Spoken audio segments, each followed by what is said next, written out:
अब हम देखते हैं कि जो हमने ऑक्सीडेशन नंबर पढ़ा है उसको हम रेडॉक्स रिएक्शन से कैसे कनेक्ट करेंगे। Redox reaction in terms of oxidation number. ये और जो हमने इलेक्ट्रॉन वाला पढ़ा था वो ऑलमोस्ट सेम ही है, बस हमने एक थोड़ा सा नया टर्म निकाल दिया ऑक्सीडेशन नंबर।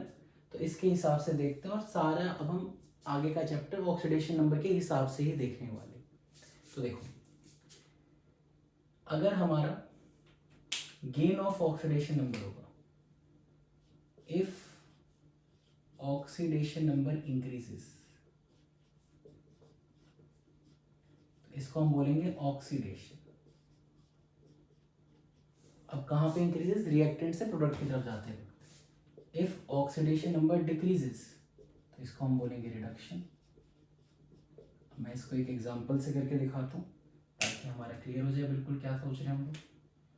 जैसे मान लो हमारे पास ये एग्जांपल है,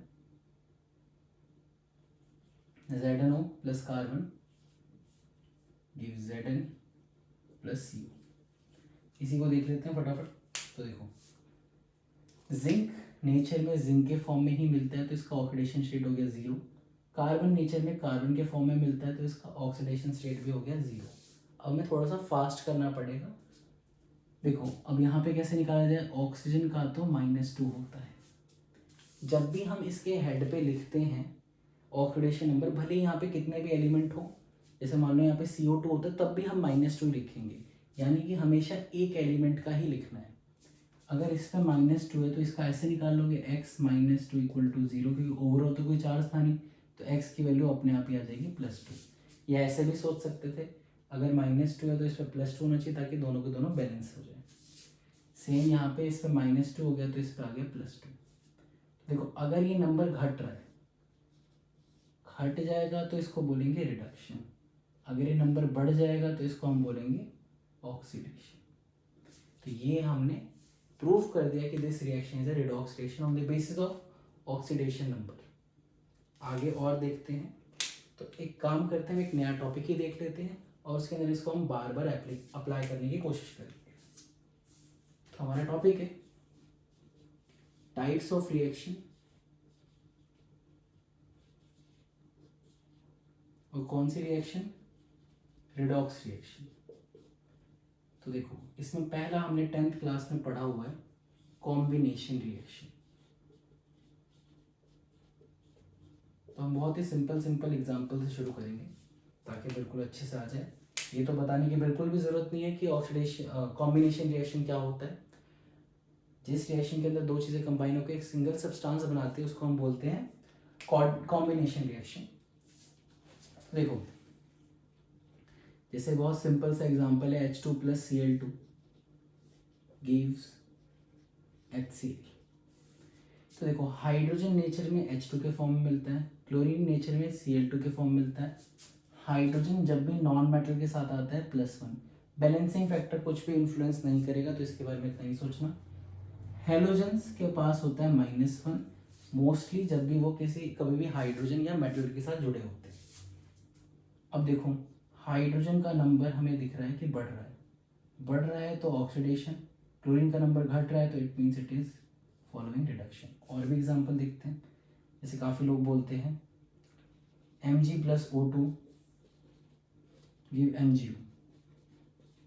तो देखो Mg नेचर में Mg के फॉर्म मिलते हैं, O2 नेचर में O2 के फॉर्म मिलते हैं, लेकिन ये तो कंपाउंड बना चुके हैं तो इनका ओरिजिनल नेचर तो ये है नहीं। ऑक्सीजन का होता है मोस्ट ऑफ द केस -2, उसको बैलेंस करने के लिए Mg पे होगा +2।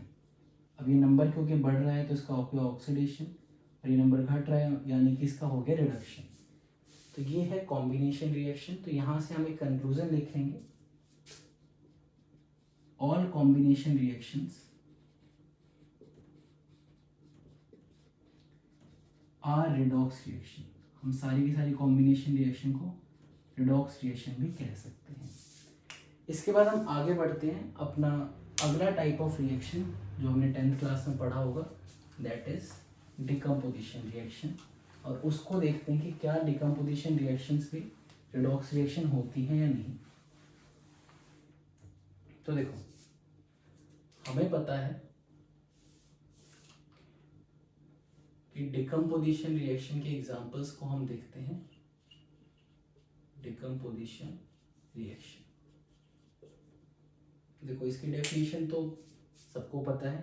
When a single substance is broken down into 2 और मोर substances by the action of heat, light और इलेक्ट्रिसिटी, उसको हम क्या बोलते हैं? Decomposition reaction.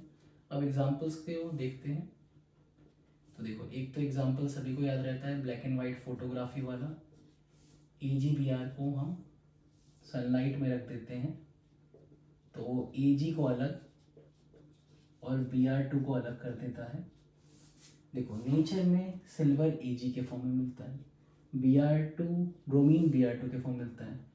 ब्रोमीन जब भी किसी मेटल के साथ जुड़ता है तो उस पर होता है -1। अभी हमने रूल्स में देखा था, अगर इस पे -1 है तो इस पे +1, बैलेंसिंग फैक्टर का कोई लेन देन नहीं होता। ये +1 से जा रहा है 0 पे, 0 पे जाना यानी कि इसका हो गया रिडक्शन क्योंकि नंबर कम हो गया। ये -1 से जा रहा है 0 पे यानी कि नंबर बढ़ गया, इसका मतलब इसका हो गया ऑक्सीडेशन। एक और रिएक्शन सब जानते हैं कि इलेक्ट्रोलाइटिक डिकम्पोजिशन, अगर हम इलेक्ट्रिसिटी डाल देंगे तो वाटर टूट जाएगा H2+O2 में। अब देखो यहाँ पे ऑक्सीजन का है -2, कैसे पता? ऑक्सीजन का मोस्ट ऑफ द कंपाउंड में -2 ही होता है। कंपाउंड में अकेले आएगा तो 0, हाइड्रोजन भी अकेले आएगा तो 0। हाइड्रोजन जब भी नॉन मेटल के साथ जुड़ता है तो उसका होता है +1। अब जैसे काफ़ी बच्चे आर्ग्यू कर सकते हैं सर +2 होगा क्योंकि 2 हाइड्रोजन है। देखो मैंने अभी तुम्हें थोड़ी देर पहले ही बताया कि हमेशा लिखते एक ही का है भले कितने भी हो। अब हम क्लियरली देख सकते हैं कि नंबर कम हो रहा है, नंबर कम होने का मतलब हो गया रिडक्शन, नंबर बढ़ रहा है यानी कि हो गया ऑक्सीडेशन। अब ये देखकर हमें लग सकता है कि सर हाँ सारी डिकम्पोजिशन रिएक्शन भी रेडॉक्स रिएक्शन होती हैं, पर देखो एक बार हम सही से चेक कर लेते हैं।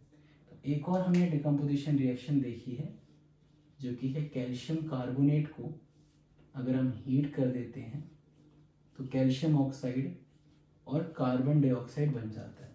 तो इसके अंदर हम टेस्ट करते हैं कि क्या ये रेडॉक्स रिएक्शन है या नहीं है। देखो कैल्शियम एक अल्कलाइन अर्थ मेटल है, तो रूल्स में देख सकते हो इसका हमेशा किसी भी कंपाउंड में जब आता है तो +2 होता है। ऑक्सीजन का तो हम जानते हैं -2 होता है। जैसे कार्बन का कैसे निकलेगा? कार्बन को हम x वाले मेथड से निकालेंगे। कार्बन का हो गया x, कैल्शियम का हो गया +2, एक ऑक्सीजन का -2 तो 3 का हो गया -6 is 0।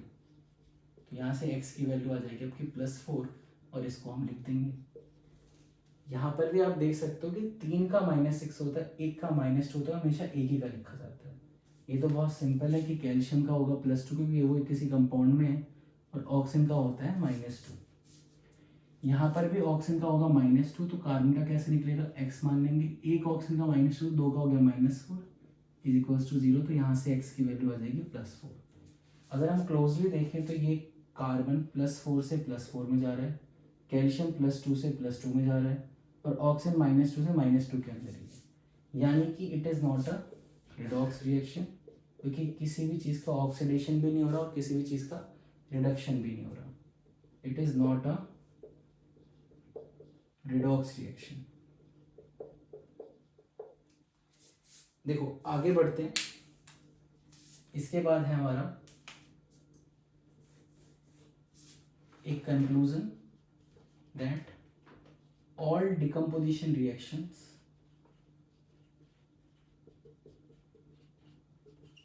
Are not redox reaction. हमें एक चीज ध्यान रखनी है, जब भी डिकम्पोजिशन रिएक्शन का क्वेश्चन है कि प्रूव करो या ऐसे आ जाए कि is it a redox reaction, तो उसमें तुम्हें चेक करना पड़ेगा। ऐसा जरूरी नहीं कि सारी की सारी होंगी, कई सारी होती भी है, कई सारी नहीं भी होती है। आगे और देखते हैं।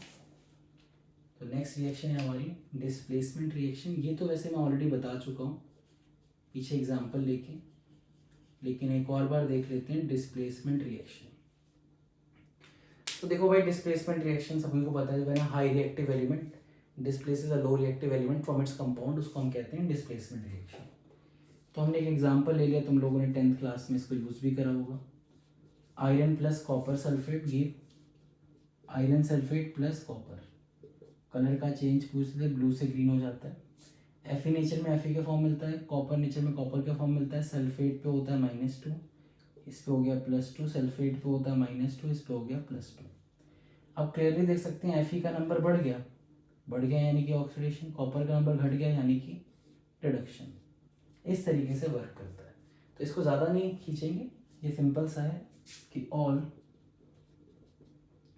Displacement reactions are redox reaction. जितनी भी डिस्प्लेसमेंट रिएक्शन होती हैं वो सभी की सभी रिडॉक्स रिएक्शन भी होती हैं। अगला होता है हमारा डबल डिस्प्लेसमेंट, उसको देखते हैं।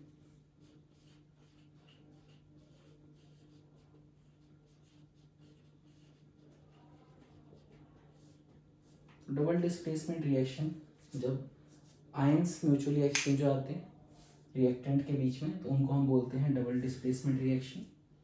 तो यहाँ पर हम एक सिंपल सा एग्जांपल ले लेते हैं जो सभी बच्चों को पता होता है। NaOH plus HCl give NaCl plus H2।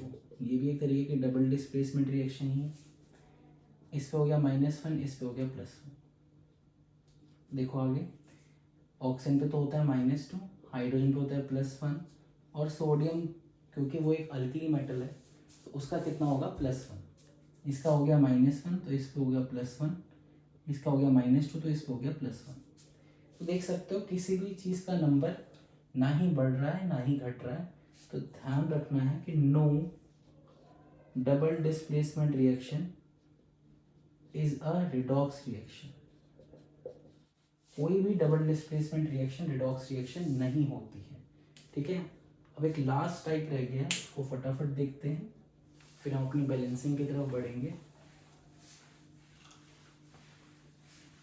तो देखो लास्ट है disproportionation reaction, that is 5th part, disproportionation reaction.